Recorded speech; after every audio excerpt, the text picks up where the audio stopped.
নমস্কাৰ সকলোকে পুনৰবাৰ মোৰ ইউটিউব চেনেললৈ স্বাগতম জনাইছোঁ। আজি মই আপোনালোকৰ বাবে লৈ আহিছোঁ একদম এটা সহজ ৰিমেডি। সেইটো হৈছে আমাৰ ঘৰতে থকা কিছুমান বস্তুৰ সহায়ত আমি আমাৰ বাবে কৰিব পৰা এটা সহজ ৰিমেডি। আৰু যিহেতু মই এগৰাকী এক্সেছ বাৰ কনচিয়াছনেছ চাৰ্টিফাইড প্ৰেক্টিশ্যনাৰ, গতিকে সেই ৰিমেডিটো আমি যেতিয়া এক্সেছৰ ক্লাছ কৰি আছিলোঁ তেতিয়া মোৰ মেণ্টৰ ডক্টৰ আশিষ নাৰায়ণকাৰে আমাক দিছিলে আৰু সেই ৰিমেডিটো কৰি আমি বহুত উপকৃত হৈছিলোঁ। আৰু সেই ৰিমেডিটো আজি মই আপোনালোকৰ বাবে লৈ আহিছোঁ যাতে আপোনালোকেও সেই ৰিমেডিটো ব্যৱহাৰ কৰি সুফল লাভ কৰিব পাৰে। একেবাৰে সহজ ৰিমেডি।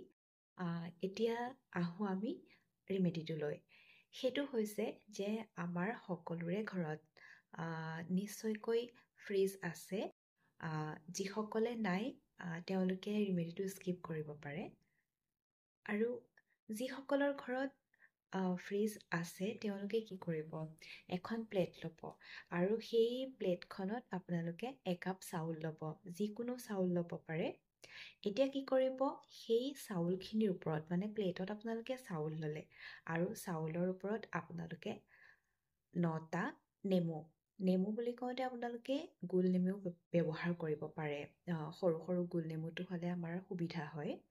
সেই গোল নেমু 9টা আপোনালোকে চাউলখিনিৰ ওপৰত থ'লে আৰু সেই প্লেটখন য'ত আমি চাউল ৰাখিলোঁ আৰু চাউলৰ ওপৰত আমি নেমু ৰাখিলোঁ, সেই প্লেটখন আমি ক'ত ৰাখিম, এতিয়া আমাৰ ফ্ৰিজৰ ওপৰত ৰাখিম।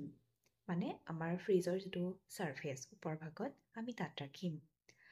আৰু এই ৰিমেডিটো আপোনালোকে সদায় কৰক। মানে ৰাখি দিলে তেনেকৈ ৰাখাৰ পিছত যেতিয়া আপোনালোকৰ লাহে লাহে আমাৰ ঘৰখনত যিমান নিগেটিভিটি আছে সেই সিমানখিনি নিগেটিভিটি নেমুটোৱে এবজৰ্ব কৰিব, নেমুখিনিয়ে।